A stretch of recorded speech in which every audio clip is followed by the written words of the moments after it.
প্ৰিয় দৰ্শক, আমাৰ ডিপাৰ্টমেণ্টৰ 5th চেমৰ ষ্টুডেণ্ট অবিনাশ ভূঞাই এই টেঙামৰা গুটিখিনি ছিঙি ককায়েক সুৰেশৰ হাতত মোলৈ দি পঠিয়াইছিল।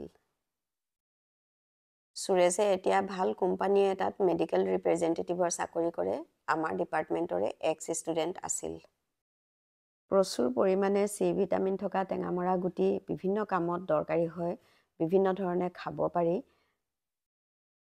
টেঙামৰা গুটিখিনি ভালদৰে ধুই এদিন ৰ'দত শুকুৱাই বাকলি গুচাই ফালি ফালি ল'লোঁ আৰু ভালদৰে বান্ধি থলোঁ।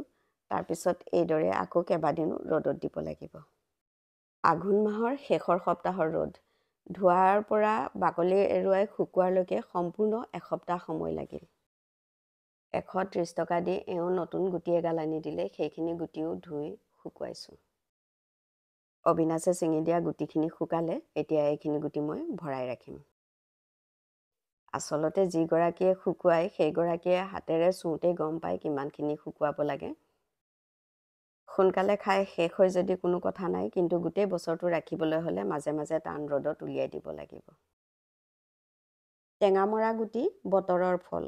যদি ঘৰত নাই তেন্তে বজাৰৰ পৰা কিনি আনি হ'লেও আপুনিও কেইটামান বছৰটোলৈ শুকুৱাই ৰাখিব পাৰে।